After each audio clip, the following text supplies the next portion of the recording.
Hello everyone, I am the Manic Kirby. Welcome to my channel, The Commander Tavern. The Commander Tavern is a channel dedicated to my favorite Magic the Gathering format. The Brewery is a series on this channel showcasing my spicy brews under the deck text. On this episode of the Brewery, I'll be discussing my take on a commander from March of the Machine, Quintorius Loremaster. If you like this deck or any of the cards I'll be mentioning throughout the video, please consider using my TCG Player affiliate link when purchasing those cards. You can find that link down in the description. It'll really help out the channel. But the very best way you can help support the channel is with my Patreon. There are plenty of perks for being a patron, such as early access to certain videos, exclusive deck text, gifts, and more. You can also support my channel for free by simply liking, subscribing, and sharing, which also helps out a lot. I put out a video every Monday, so you don't want to miss out. You can join my Discord server for free if you want to join the Commander Tavern community. All pertinent links are down in the description. Alright, let's get back to the episode. Quintorius is a 3/5 Elevate Cleric with Vigilance for 3 generic, 1 red, and 1 white. He has a triggered ability that exiles a target non-creature, non-land card from your graveyard at the beginning of your end step. When you do, you create a 3/2 spirit token. This ties in with his activated ability, where by paying 3 mana, tapping Quintorius, and sacrificing a spirit, you can cast a card exiled with him until end of turn. If that spell would go to your graveyard, it's bottom decked instead. Pay close attention to the wording on this effect though. It does not bypass timing restrictions. This is super important. So if you were to exile a non-instant spell or a spell without flash, you can only cast it during your main phase when you have priority. You can still bypass this problem with something like Vedalken Orrery, which is in the deck. It's the cheapest it's been in some time, and it definitely helps make the absolute most of Quintorius' ability, because you can still activate it at instant speed, you just don't get to flash anything with it. With the Orrery in play, you can. The goal of the deck is to dig through our library as effectively as possible, all while filling our graveyard with things to free cast, along with creating the spirits needed for the sacrifice cost. Since it's doing a lot of things at once, most of these effects overlap. For example, while not ideal in every red deck, looting and rummaging effects are amazing here. So let's get those out of the way. Faithless Looting, Cathartic Reunion, Thrill of Possibility, Thrilling Discovery, Tormenting Voice, Electric Revelation, Seize the Spoils, Big Score, Pirate's Pillage, and Unexpected Windfall don't provide card advantage in the strictest definition of the term, but they do for this deck since they function not only as quality control, but also filling our yard with things to exile with Quintorius. Some of these also create treasure tokens, which also helps with mana acceleration. Bitter Reunion and Cathartic Pyre also have other functions beyond looting and rummaging. The first one can be used to give haste to a bunch of creatures, which can be relevant as we'll soon see, and the second one can be used as removal for utility creatures, mana dorks, and planeswalkers. Gaia Reach Sanitarium doesn't even take up a slot on the deck and is repeatable. It does affect all players though, so keep that in mind. In any case, it can still potentially disrupt some players, just don't use it haphazardly. War Room also doesn't take up a slot in the deck, but this will only benefit you at least. You only lose 2 life per activation as well, which isn't that bad. As for the remaining effects, Magus of the Wheel and Reforge the Soul do it all at once for being the wheel effects of the deck. These slots are flexible, so if you had a Wheel of Fortune, you could include it if you wanted it to. Shame that it's no longer an $11 card like it was in 2013. Keep in mind that you cannot exile the Magus with Quintorius' triggered ability. As for what we want to be discarding to cheat in later, it could be any of these spells in order to keep burning through the deck or the deck's bombs. Insurrection and Stormherd are Commander classics, and I miss the days when these would be the spells that ended the games. If they resolved, at least.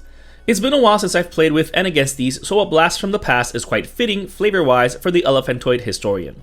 Remember when I mentioned Bitter Reunion earlier? These Pegasi don't have haste, so casting this and then sacrificing the enchantment to give all your creatures haste could potentially end the game. If not, cheating City on Fire or Fire Emancipation could also help out. Thanks to these, you don't have to dish out so much damage to the table to win, since it's getting tripled. If you controlled both of them, then the damage is non-doubled instead. You can even hard cast City on Fire if you had enough spirits as well, since it has Convoke. Akroma's Memorial is another classic finisher, since it gives all of our creatures a spicy keyword suit. This is another haste enabler, but also gives flying to our spirits, since most of them don't fly, curiously enough. Keep in mind that this does give protection from red, so we wouldn't be able to target our own things with red spells and effects. Portals of Phyrexia is another high-costed spell worth cheating. Not only does it provide some interaction on entering the battlefield, but it also helps us get creatures from graveyards, especially since Quintorius cannot exile creatures from our own graveyard. However, being able to steal via Reanimation is especially busted against opponents' own bombs.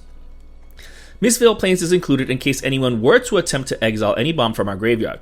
Yes, it's bottom decked, but that isn't an issue for this deck, especially since Quintorius' own ability bottom decks the card anyways. Not only does it also not take up a slot on the deck, but having the plain subtype means that it's fetchable. The deck is running all 7 fetch lands, and 4 of these are able to get it out at instant speed. Yes, it enters tapped, but you can fetch for it at the beginning of the end step before yours. Keep in mind when cracking fetch lands that this land is a priority for those that can ramp for planes. And then Cellar Door does the opposite. This sends the bottom card of our library back to our graveyard. With Quintorius bottom decking anything that would go to the graveyard upon resolution of his ability, we can get it back to our graveyard with this. This essentially lets us cheat something like Insurrection every turn. Thanks to our commander, this card is basically named Revolving Door instead. We can also make the most of Quintorius' ability by copying it. Since he taps, we want to make the most of it. So the deck is running Battle Mage's Bracers and Illusionist's Bracers. This is where protection from red could be a problem, but honestly, once you have a Chromius Memorial in play, you're already almost at the finish line anyways. In any case, these help us cast one more spell exiled with Quintorius. Having both means getting 3 of them. Lithoform Engine and Rings of Brighthearth can also do it, but require a slightly higher investment in mana. Still, paying 5 for double activation isn't bad. Plus, the engine can also copy other spells as well, so its use is limited to your imagination. The rings can also be used for any other activated effect as well. These artifacts are so important that Inventor Sphere is included, and there's no reason not to since it doesn't take up a spell slot in the deck. Not only can this tutor for any of the previously mentioned artifacts like Vidalcan Orrery, Chroma's Memorial, or the doubling effect ones, but all of the protective equipment as well, which we'll eventually see. Going back to doubling effects, Chandra Hope's Beacon is quite busted because it's on a triggered ability, not a loyalty ability. So if we're casting an instant or sorcery on our opponent's turns, we get to copy it. If that weren't enough, her +2 gives us 2 mana in any colors. Her +1 is another impulsive draw effect which not only synergizes with some of the other cards in the deck, but can help us out if we run out of steam. Her ultimate has the potential of being interaction, but Chandra is used mostly for her triggered ability and her first loyalty ability. Besides copying Quintorius' ability, the deck has some redundant effects in case our commander has been dealt with somehow or becomes too taxed to cast. Mystic's Mastery, Search to Victory, and Wondrous Crucible help with that. Mystic's Mastery has the potential to end the game when overloaded depending on what we have in the graveyard. It does cost a whopping 8 mana to pull off, but this is probably late in the game when you can't continue with Quintorius. Overloading this with both Insurrection and Stormheart in the graveyard is definitely worth some bonus points. Search to Victory is an amazing card here as well. If we already have an army, we can cast this and exile a high mana value instant sorcery from our graveyard. Not only will it give our creatures +X+0 where X is its mana value, but whenever a creature deals combat damage to an opponent, we can free cast the copy upon the trigger resolving. In a game with a Chroma's Memorial in play and exiling something like Stormheart from the graveyard is absolute insanity. Wondrous Crucible isn't as wondrous when compared to the first two, but it's more similar to Quintorius in that it happens off of triggers and throughout a game instead of a blowout manner. It also has the added bonus of giving Ward 2 to our permanents, which is nothing to scoff at, especially since it gives it to itself. One thing that's important about our commander's ability is that it requires sacrificing a spirit. We can't always rely on the one he creates because an opponent could get rid of it before we're able to use it. Or maybe we need a chump blocker. This is why the deck has other ways of creating spirit tokens like Court of Grace, Haunted Library, Sokenzan, Crucible of Defiance, and Twilight Drover. The first one giving us the Monarch can help with some card advantage, and if we lose the Monarchy, someone else getting it might incentivize the table to attack them instead of us. If we did keep the Monarchy though, we make Angels instead.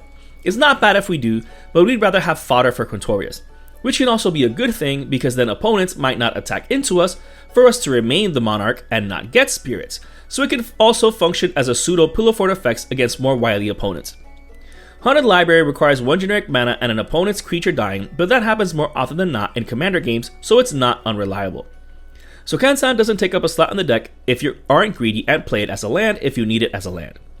Fortunately, its channel cost has a built-in cost reduction effect that will happen more often than not. Twilight Drover is itself a spirit, but we'd only sacrifice it in dire straits. However, when we're sacrificing creature tokens or using them as chump blockers, it gets +1/+1 counters. Not only do these make it bigger, but we can pay 3 and remove 1 to create 2 spirit tokens. So this is also a sort of revolving door effect. Joffrey Ghostforge also creates spirit tokens, but he's absolutely busted in this deck. If any of our key creatures get killed, we exile it and get a spirit token copy of it. When that spirit leaves the battlefield, the exiled creature goes back to our graveyard. If that weren't enough, he also pumps our spirits and gives them trample and haste. Super synergistic. Speaking of synergy, Quintorius Field Historian also pumps spirits, but triggers whenever cards leave our graveyard. So when our commander version exiles a card from our graveyard, the In the 99 version will create a spirit token to replace the one that we needed to sacrifice. It's like a tag team across time. While on the topic of synergy, we can make the most of Quintorius exiling things and casting them from exile. Cards like Keeper of Secrets and Passionate Archaeologist require 0 effort since they work without any kind of investment beyond being in play. Being able to burn opponents when casting things from exile is quite satisfying, especially when those spells have a mana value of 7 or more. And it doesn't even have to be big spells either, if we control any of the damage tripling effects, and we can do way more damage for even less effort. The demon is also quite the beater at 6/4 with First Strike and Haste for just 6 mana. Now Feshni and Wild Magic Sorcerer also trigger whenever we cast spells from exile. The 4/6 Flying Demon copies whatever we cast. If it were a permanent, it gets sacrificed at the beginning of the next end step, which is a bummer. However, if we copied something like City on Fire before entering combat, we'd have a copy of it for even more damage. The Orc Shaman gives Cascade to the first spell we cast from exile, so make sure to free cast the highest mana value spell first. Cauldron Complete is another busted effect in the deck, and if you have a keen eye, you can already see why. Not only is it indestructible itself and gives a spicy keyword soup to the creature it's equipped to, but it also gives the exiling ability to the creature. It is not on the equipment like a lot of other artifacts in the game. This means that if Quintorius deals combat damage to a creature, Quintorius is what exiles the creature, and since Quintorius exiled it, we can use his activated ability to free cast it later. This thing does it all in the deck. It costs 7 mana, so free casting it from exile benefits the previously mentioned cards that care about mana value. It's indestructible, plus gives indestructibility to the equipped creature, protecting it, and it gives Quintorius a way to steal opponents' creatures. The final spells in the deck are the much needed interaction, protective, and mana acceleration pieces. The deck is running Generous Gift, Chaos Warp, and Scar from Existence to deal with absolutely any permanent, even lands. Best of all, these are also great to recast, again, from exile with Quintorius, especially the last one, since its mana value is 7 with no upside for the opponent. Bolt Trickery can also get rid of potentially any threatening spell, and very rarely does someone expect their spell to be countered by the red-white player. This is another great spell to keep on standby in exile with Quintorius. Delayed Blast Fireball and Volcanic Vision are absolutely devastating at being one-sided board wipes. Best thing about Delayed Blast Fireball is casting it from your hand early game, killing all those pesky mana dorks, but then casting it from exile with Quintorius later on in the game for even more damage. Volcanic Vision has the potential of dealing even more damage if we're returning something like Scar from Existence, Insurrection, etc. to our hand. While we'd rather cheat those spells themselves, we can always just get them back to the graveyard later. Suffice it to say that we'll help wipe the board more often than not thanks to Volcanic Vision, a card that itself can be exiled with Quintorius to keep on standby. Disrupt Decorum is another spell with interaction potential, as well as the potential of protecting us against attacks. Being able to use this every turn with our revolving door effects can be quite brutal and even a potential win con in and of itself.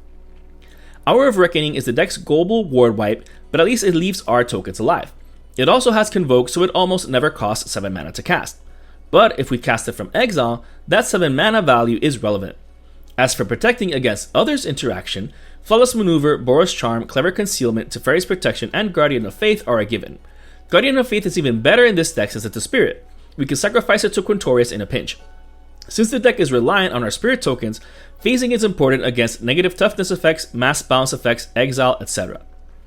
Champion's Helm, Lightning Greaves, and Swiftfoot Boots protect Quintorius or any other utility creature we have. But since our commander costs 5 to cast the first time, he's obviously the priority for these protective equipment. Plaza of Heroes is another protective effect for him, and it does not take up a slot in the deck, especially since it enters untapped and can be tapped for colored mana when the condition is met.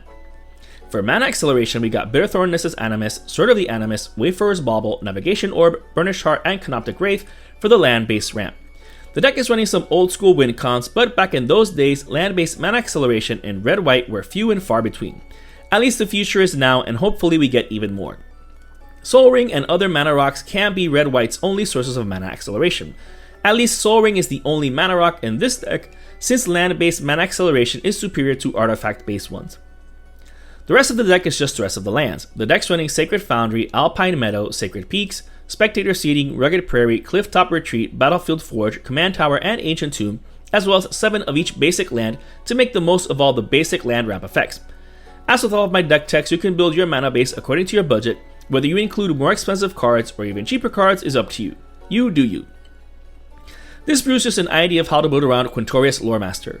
What I love about this commander is that it's not just another red-white aggro commander or a red-white commander based off of combat. Not only are we free casting spells, but we're also playing with the graveyard. In a sense, it reminds me of Osgard the Reconstructor, of which I have a deck tech video for him up here in the corner. If you're interested in the deck list of this spicy brew of mine, you can find a link to that down in the description. I would like to thank all my patrons for supporting me, and a quick shout out to all my higher tier patrons, the Brewers, for their patronage. I'd also like to thank anyone using my TCG Player affiliate link. That also helps out the channel. And to everyone, thanks for watching this episode of The Brewery on the Commander Tavern. I am the Medic Kirby, and happy brewing.